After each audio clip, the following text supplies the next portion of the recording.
सद्गुरु साईनाथ महाराज की जय।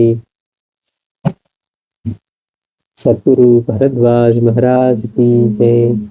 మాస్టర్ గారిని ఒక భక్తులు అడుగుతున్నారు, మాస్టర్ గారు మానవ జన్మ శ్రేష్టం అన్నారు కదా, పాపాలుండగా మానవ జన్మ వచ్చి కష్టపడటం ఎలా సంభవం?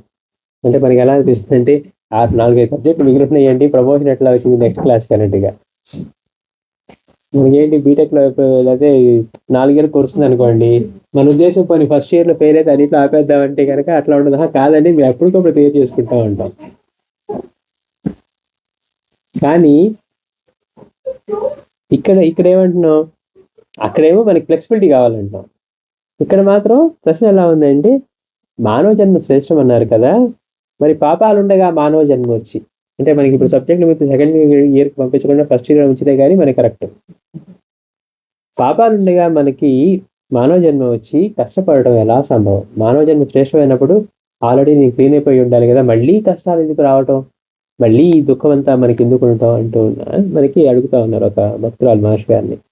అయితే మాస్టర్ గారు చెప్తున్నారు, తనకి ఇతరులు ఏమి చేయాలనుకుంటాడో తను ఇతరులకి అది చేయడం, తనకి ఇతరులు ఏమి చేయకూడదు అనుకుంటాడో అది ఇతరులకు చేయకుండా ఉండటం ధర్మ రహస్యం. మనం చెప్పుకున్న మాస్టర్ గారు ఇందులో కూడా ఉత్తమమైనది మళ్ళీ 3 రకాలుగా చెప్పారు. అందులో ఇది బేసిక్ అన్నమాట. అంటే ఏంటి, మనకి మాత్రం అందరూ మేలు చేయాలి, నేను మాత్రం వాళ్ళకి ఏదైనా చేయొచ్చు అనుకున్నాం అనుకోండి, అట్లా పనిచేయదు. అది దాని ఫలితమే ఇస్తుంది. మనం ఎలా జీవించాలట అంటే, మనకి ఇతరులు ఏమి చేయాలనుకుంటారో తనది ఇతరులకి చేయటం. అందరూ మనకి మంచి చేయాలనుకుంటాం, మన గురించి ఎవరు చెడుగా మాట్లాడకూడదు అనుకుంటాం, మనకి ఏదైనా అవసరం అయితే హెల్ప్ చేయాలనుకుంటాం. అలానే మనం ఉండాలి కదా, మనం గొప్పవాళ్ళం అండి, వాళ్ళు మేము ఏమైనా చేస్తారు నేను చేయక్కర్లేదండి అన్నాం అనుకోండి, ఆ టైం వస్తుంది. అందుకని బేసిక్ ధర్మం ఎలా ఉంది అంటే, తనకి ఇతరులు ఏమి చేయాలనుకుంటాడో తను ఇతరులకి అది చేయటం. నాకందరూ మంచి చేయాలనుకున్నప్పుడు నేను కూడా మంచి చేయాలి. తనకి ఇతరులు ఏమి చేయకూడదు అనుకుంటాడో అది ఇతరులకు చేయకుండా ఉండడం ధర్మ రహస్యం. త్రికరణాలు ఈ రీతిలో పనిచేయాలి, అదే ధర్మాచరణ.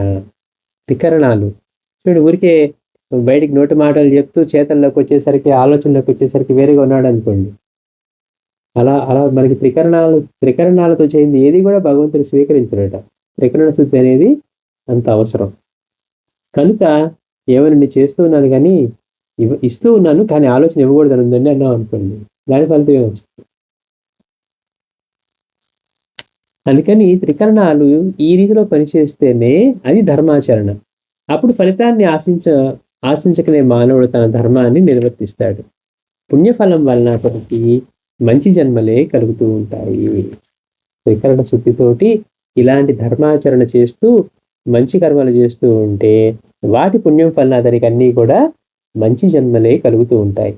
అతనికి ఎప్పుడు వివేకం ఉదయించి జన్మరహిత్యం కోరుతాడో అప్పుడు ఒక సద్గురుని ఆశ్రయించి ఆయన బోధ అనుగ్రహం వల్ల ముక్తి పొందుతాడు. అంటే ఇట్లాంటివి చేస్తూ వాడికి ఎప్పుడు అనిపిస్తుంది, ఏంటి చేసుకుంటూ పోతున్నాం, ఏదో ధర్మంగా బతుకుతున్నాం కానీ అసలు దీనికి అల్టిమేట్ ఏంటి, అది పొందే మార్గం ఏంటి, అదంటే ఏమైనా ఉందా, ఇదేనా అని ఎప్పుడైతే వాడికి వివేకం ఉదయిస్తుందో అప్పుడు అలా వచ్చినప్పుడు ప్రకృతి ఏం చేస్తుందంటే సద్గురు రూపంలో మళ్ళీ వాడికి అందుబాటులోకి వస్తుంది. అంటే అలాంటి జిజ్ఞాస కలిగితే అప్పుడు జన్మరాహిత్యం కోరుతాడో అప్పుడు ఒక సద్గురువుని ఆశ్రయించి ఆయన బోధ అనుగ్రహం వలన ముక్తి పొందుతాడు. పై సూత్రాన్ని ప్రతి ఒక్కరం స్వార్థ మమకారాది వికారాల ప్రభావం వలన ఉల్లంఘిస్తాము. ధర్మం తెలియక కాదు, చూడండి గమ్మత్తు. మనకి ధర్మం తెలుసు కానీ ప్రతి ఒక్కళ్ళం దీన్ని ఉల్లంఘిస్తాం. ఎందువలన? స్వార్థ మమకారాది భావాల వలన, వాటి వికారాల ప్రభావంలో. దేన్ని? తనకి ఇతరులు ఏమి చేయకూడదు అనుకుంటాడో తనకి చేయాలనుకుంటాడు, తన ఇతరులకు అది చేయటం. తనకి ఏది చేయకూడదు అనుకుంటాడో ఇతరులకు చేయకుండా ఉంటాం. మనకి ఎవరు కీడు చేయకూడదండి, మన గురించి ఎవరు బ్యాడ్గా మాట్లాడకూడదు అన్నప్పుడు మనం కూడా అలానే ఉండాలి, బ్యాడ్గా మాట్లాడకుండా. మనం మాత్రం ఇష్టం వచ్చినట్టు మాట్లాడిస్తే నా గురించి మాత్రం ఎవరు మాట్లాడకూడదు అన్నాం అనుకోండి, ఎలా సాధ్యం? అందుకని ఇలాంటివి కేవలం ఊరికే చేయటం కాకుండా త్రికరణాలు చేసే పని, ఆలోచన, మనస్సు ఇవన్నీ కూడా చేసేటప్పుడు అలాంటి భావంతో నడుచుకుంటేనే ధర్మాచరణ.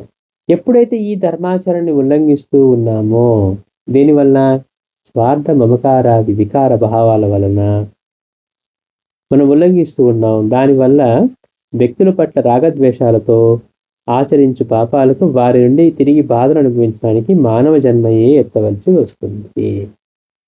మనం ఎవరి పట్ల అయితే ఎలా ప్రవర్తించామో అవి మళ్ళీ వాళ్ళ నుంచి మనం పొందటానికి మళ్ళీ మానవ జన్మ ఎత్తవలసి వస్తుందట. అప్పుడే కదా మనకి దాని నొప్పి తెలిసేది, లేకపోతే తెలియదు కదా. అందుకని ఇక్కడ మనం ప్రకృతి ఎలాంటి సూత్రాలతో పనిచేస్తుంది, కర్మసూత్రం ఎలా పనిచేస్తుంది, మనం చేసే పనుల యొక్క ఫలితం ఎలా ఉంటుంది. ఏముందండి నోటి మాటకి ఏదో అనేసాం అని మాట్లాడుతూ ఉన్నాం అనుకోండి, ఫలితం లేదు. అన్నాను కానీ వాడికి $100 ఇచ్చానండి, సహాయం చేశాను కదా అన్నావు అనుకోండి, నువ్వు అనుకున్నట్టుగా ధర్మం పనిచేయదు. ధర్మం చెప్పినట్టుగా నువ్వు పనిచేస్తే ఆ ఫలితాన్ని పొందుతావు. అన్ని చోట్ల మనం ఫ్లెక్సిబిలిటీలు పెట్టుకొని నేను ఇస్తాను కానీ ఊరికే తిడుతూ ఇస్తానండి అన్నాం అనుకోండి. అందుకని ధర్మాచరణ ఎలా చేయాలో చెప్తూ ఉన్నారు. ఆ ధర్మాన్ని ఉల్లంఘించి మనం చేసినప్పుడు అలాంటి ఫలితాన్ని మనం పొందుతాము. పైగా అక్కడ మాస్టర్ గారు అంటున్నారు, అలా ధర్మాన్ని ఆచరించి అలా చేసుకుంటూ ఉంటేనేమో మంచి జన్మలు వస్తాయట. ఎప్పుడైతే మనం స్వార్థ మమకార భావాలతోటి ఈ ధర్మాన్ని ఉల్లంఘిస్తామో వ్యక్తుల పట్ల రాగద్వేషాలతో ఆచరించే పాపాలకు, వ్యక్తుల పట్ల మనం గుర్తుపెట్టుకోవాలి, రాగద్వేషాలతో ఆచరించే పాపాలకు వారి నుండి తిరిగి బాధను అనుభవించడానికి మానవ జన్మయే ఎత్తవలసి వస్తుంది. మనిషిలో అన్ని కారణాలలోనూ పశుత్వం ప్రబలి ఏ వ్యక్తుల పట్ల గాక వీరు వారనే భేదం లేక అధర్మాన్ని ఆచరిస్తాడో అప్పుడు జంతు జన్మలు వస్తాయి. అంటే మళ్ళీ మానవ జన్మ రావడం కష్టం అంటారు కదా. ఏదో ఒక వ్యక్తితో మాత్రం కాకుండా ఇక ఎవరి పట్లైనా జంతువులాగా ప్రవర్తిస్తూ ఉన్నాడు అనుకోండి, అప్పుడు జంతు జన్మలు వస్తాయట.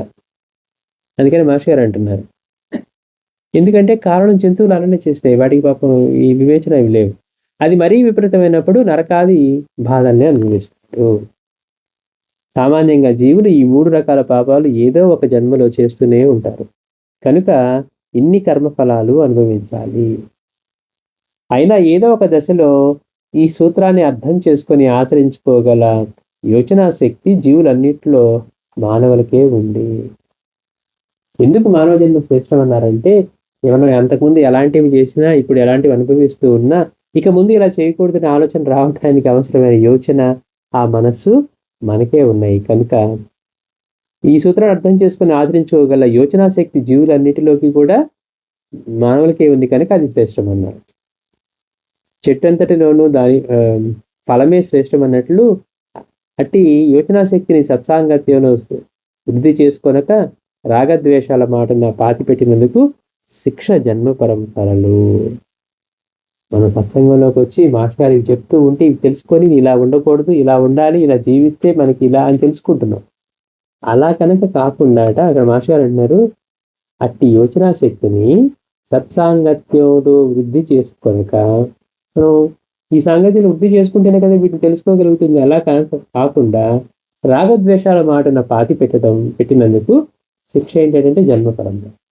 మరి తెలుసుకోలేదు, తెలుసుకోకుండా ఏం చేసాం, మనిషిగా అనుకున్నాం, మనిషిగా నడుచుకుంటూ ఉన్నాం. అందుకని దానికి వచ్చే శిక్ష ఏంటంటే తెలుసుకోవడం వల్ల మనం ప్రవర్తించే దాని వల్ల మళ్ళీ వాటిని మళ్ళీ వాళ్ళ నుంచి పొందటానికి మళ్ళీ అలాంటి జన్మలు అంటున్నారు. అలా వ్యర్థం చేసుకునే అవివేకం మనిషికి ఉన్నందువల్లే మరొక వంక మత గ్రంథాలన్నీ దేహము మమకారాదులు పుచ్చిమని ప్రబోధించాయి. ఎందుకు దేహం నశ్వరం, దీని గురించి పెట్టుకోవద్దని ఎందుకన్నారంటే ఇలాంటి వాటిని పెంచుకోవద్దని చూడటం కోసం. ఆ సత్యం గ్రహిస్తే మానవ జన్మ శ్రేష్టమే. ఏ పుణ్యం చేసినా జన్మరాహిత్యం రాదు. ఏదన్నా చేయండి, మీకైనా పుణ్యం చేశాను, అది చేసిన పుణ్యం వచ్చింది అన్నారనుకోండి, పుణ్యం వల్ల జన్మరాహిత్యం రాదు. పుణ్యఫలం సిరి సంపదల రూపంలో వస్తుంది. మేము ఆ పూజలు చేస్తామండి, ఆ వ్రతాలు చేస్తామండి, ఇవి చేసామండి, అవి చేసామండి, లేకపోతే దాన ధర్మాలు చేసామండి, వీటి వల్ల మీకు పుణ్యం వస్తుంది. ఎందుకని మనకి అటువంటి భావం కూడా ఉండదు. అన్ని రూపాల్లోనూ గురువుకే సమర్పిస్తామన్న భావం ఉండదు. చేసేటప్పుడు వాడి తప్పు వాడు, మనం పైవాళ్ళం, మనం వాడికి సహాయం చేస్తున్నాం అన్న భావమే కానీ ఇన్ని రూపాల్లో సాయే ఉన్నాడు, ఈ రూపంలో నాకు చేసుకునే అవకాశం ఇచ్చాడు, ఆయనకే ఇస్తున్నాము అనే భావన మనకి రాదు. చేస్తూ ఉన్నామండి, అక్కడికి వెళ్ళినప్పుడు వాడికి $100 ఇచ్చామండి అంటాం. చెప్పుకోవడంలోనూ అక్కడ వాడికి అంటున్నామే తప్పించి సాయి సమర్పించాలన్న భావమే ఉండదు. కానీ బయటికి ఏమంటాం, అన్ని రూపాల్లో సాయి అంటే అందుకే అక్కడ చేసామంటాం. మనం చెప్పే మాట, మాట్లాడే మాటకి పొంతన లేకుండా ఉంటుందన్నమాట. అందుకని త్రికరణ శుద్ధి అనేది అంత అవసరమైందని చెప్తున్నారు మహర్షి గారు. ఏ పుణ్యం చేసినా కానీ జన్మరాహిత్యం రాదు. పుణ్యఫలం వల్ల పుణ్యఫలం సిరి సంపద రూపంలో వస్తుంది. ఆ సిరి సంపద వచ్చినప్పుడు ఏమవుతుంది, అప్పుడు మరలా అహంకారాదులకు బానిసై పాపాలు చేసి కష్టాలు పాలవుతారు ఎక్కువ మంది. ఇప్పుడు ఎలా వాడుకోవాలో తెలియని వాడికి ఇచ్చామనుకోండి, డబ్బులు ఏం చేస్తాడు, వాడు దుర్వినియోగం చేసుకుంటాడు. ఎలా వాడుకోవాలో తెలిసిన వాడికి ఇస్తే వాడికి ఎంత అవసరమో వాడు వాడుకొని వాడు మళ్ళీ తర్వాత రోజు కొంచుకుంటాడు. అంటే అటువంటి యోగ్యత వాడు చేసిన పుణ్యం వల్ల కేవలం వాడికి ధనం ప్రాప్తించి, వాడి కనుక ఇటువంటి ఆలోచన లేకపోతే దానివల్ల వాడు ఎక్కువ పాపాలు చేసి మళ్ళీ ఎక్కువ సిద్ధం చేసుకుంటాడు అంటున్నారు. పూర్ణులైన మహనీయులను ఆశ్రయిస్తే తప్ప పుణ్యఫలం మీద ఆపేక్ష నటించి జన్మరాహిత్యం కలగదు. ఎందుకంటే నేను దేవుళ్ళని పూజ చేసుకుంటున్నామండి, మా ఇంట్లో అది చేస్తామండి, ఇది చేస్తామండి, మాకేం గురువు అక్కర్లేదండి అని అంటూ ఉన్నారనుకోండి, మనం చేసేవన్నీ పుణ్యం సాధించుకొని పుణ్యాన్ని మన సిరి సంపదలుగా మలుచుకోవడానికే తప్పించి గురువు దగ్గరికి వెళ్ళేంత వరకు మనకి జన్మ రాహిత్యం గురించి ఆలోచన కలగదు, జన్మరాహిత్యం కలగదు. అది మాస్టర్ చెప్తుంది. అందుకనే భగవానుడు క్లియర్గా చెప్పారు గీతలో, మహాత్ముల దగ్గరికి వెళ్ళి వాళ్ళు సేవ చేసి పరిపోషణ చేసి వాళ్ళని ఆశ్రయించి వాళ్ళ దగ్గర నుంచి జ్ఞానం పొందవలసింది అని.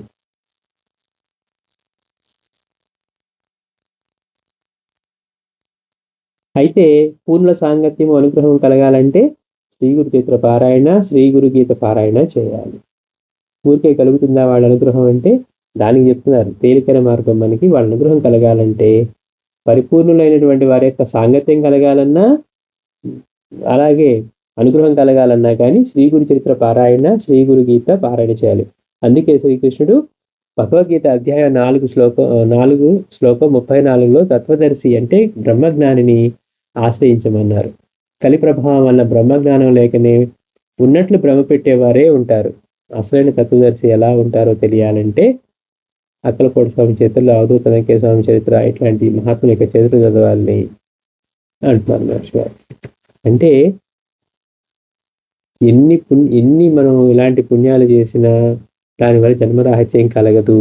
పుణ్యం చేసుకుంటే కేవలం అది సిరి సంపదలుగా ప్రాప్తిస్తుంది. సిరి సంపదలుగా వచ్చి మనకి సరైన బుద్ధి లేదనుకోండి, వాటితోటి మనం ఇంకా తప్పుడు పనులు చేసి అహంకారాది భావాల వల్ల ఇంకా మరు జన్మల్లో కూడా మనం ఇలాంటివే మనం ఏర్పరచుకుంటూ ఉంటాము.